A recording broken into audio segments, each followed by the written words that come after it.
داتا گنج بخش علی حجویری رحمۃ اللہ علیہ کی روایت ہے کہ جس رات حضرت ذوالنون مصری کا انتقال ہوا کسی کو خبر نہ تھی کہ آج رات ان کا انتقال ہو گیا ہے۔ اس ایک رات شہر بغداد کے 70 اولیاء کو تاجدار کائنات صلی اللہ علیہ وآلہ وسلم کی زیارت ہوئی اور ہر ایک نے دیکھا کہ حضور صلی اللہ علیہ وآلہ وسلم بغداد تشریف لائے ہیں۔ خواب میں ہر ولی نے پوچھا کہ یا رسول اللہ صلی اللہ علیہ وآلہ وسلم آپ کیسے تشریف لائے ہیں؟ آپ صلی اللہ علیہ وآلہ وسلم نے فرمایا ذوالنون مصری کی وفات ہوئی ہے، اس کی روح کے استقبال کے لیے آیا ہوں۔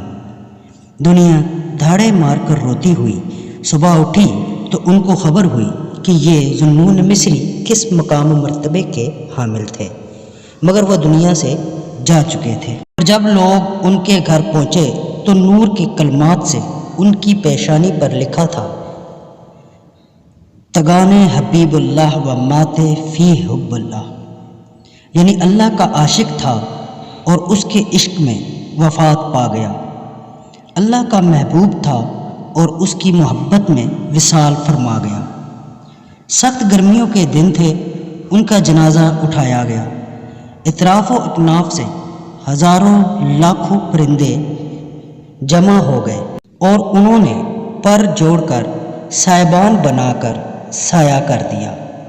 اللہ چاہتا تو بادلوں کے ذریعے ہی سایہ کر دیتا، مگر بادلوں سے سایہ کرتا تو کئی نہ ماننے والے کہتے کہ بادل تو آتے ہی رہتے ہیں، مگر اللہ نے بادلوں کے ذریعے سایہ نہیں کروایا بلکہ پرندوں کے ذریعے اس طرح سایہ کروایا کہ ان پرندوں نے پروں سے پر ملا کر سائبان بنا دیا۔